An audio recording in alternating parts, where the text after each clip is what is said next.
بسم اللہ الرحمن الرحیم۔ علم و ذکر۔ حضرت عمر بن خطاب رضی اللہ تعالیٰ عنہ فرماتے ہیں کہ ایک دن ہم رسول صلی اللہ علیہ وسلم کی خدمت میں بیٹھے ہوئے تھے کہ اچانک ایک شخص آیا جس کا لباس انتہائی سفید اور بال گہرے سیاہ تھے۔ نہ اس کی حالت سے سفر کے آثار ظاہر تھے کہ جس سے میں سمجھا جاتا کہ یہ کوئی مسافر شخص ہے، اور نہ ہم میں سے کوئی اس کو پہچانتا تھا، جس سے یہ ظاہر ہوتا کہ یہ مدینے کا مقامی ہے۔ بہرحال وہ شخص رسول صلی اللہ علیہ وسلم کے اتنے قریب آ کر بیٹھا کہ اپنے گھٹنے آپ صلی اللہ علیہ وسلم کے گھٹنوں سے ملا لیے اور اپنے دونوں ہاتھ اپنی دونوں رانوں پر رکھ لیے۔ اس کے بعد اس نے عرض کیا، اے محمد صلی اللہ علیہ وسلم، مجھے بتائیے کہ اسلام کیا ہے؟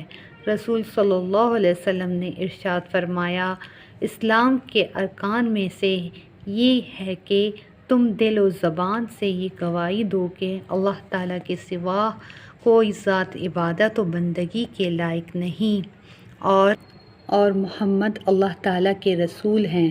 نماز قائم کرو، زکوٰۃ ادا کرو، رمضان کے روزے رکھو، اور اگر بیت اللہ کے حج کی طاقت رکھتے ہو تو حج کرو۔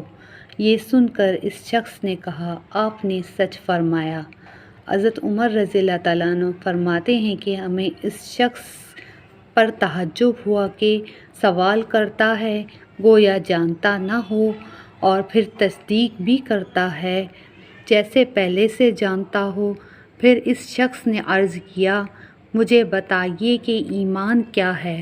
آپ صلی اللہ علیہ وسلم نے ارشاد فرمایا، ایمان یہ ہے کہ تم اللہ تعالیٰ کو، ان کے فرشتوں کو، ان کی کتابوں کو، ان کے رسولوں کو اور قیامت کے دن کو دل سے مانو، اور اچھی بری تقدیر پر یقین رکھو۔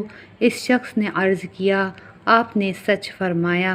پھر اس شخص نے عرض کیا، مجھے بتائیے کہ احسان کیا ہے؟ آپ صلی اللہ علیہ وسلم نے ارشاد فرمایا، احسان یہ ہے کہ تم اللہ تعالیٰ کی عبادت اور بندگی اس طرح کرو کہ گویا تم اللہ تعالیٰ کو دیکھ رہے ہو، اور اگر یہ کیفیت نصیب نہ ہو تو پھر اتنا تو دھیان میں رکھو کہ اللہ تعالیٰ تمہیں دیکھ رہے ہیں۔ پھر اس شخص نے عرض کیا، مجھے قیامت کے بارے میں بتائیے کہ کب آئے گی؟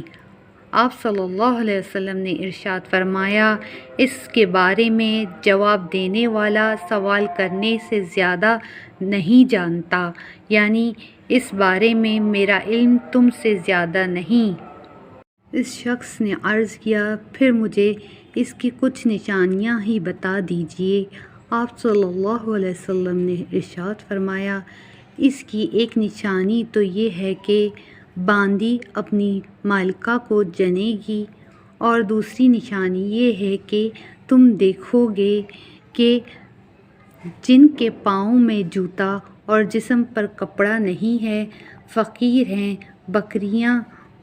بکریاں چرانے والے ہیں، وہ بڑی بڑی عمارتیں بنانے میں ایک دوسرے پر بازی لے جانے کی کوشش کریں گے۔ حضرت عمر رضی اللہ تعالیٰ عنہ فرماتے ہیں کہ پھر وہ شخص چلا گیا۔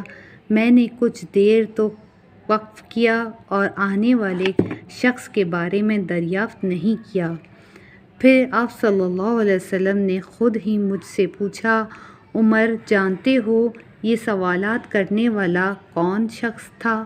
میں نے عرض کیا، اللہ تعالیٰ اور ان کے رسول ہی زیادہ جانتے ہیں۔ رسول صلی اللہ علیہ وسلم نے ارشاد فرمایا، یہ جبرائیل تھے جو تمہارے پاس دین سکھانے کے لیے آئے تھے۔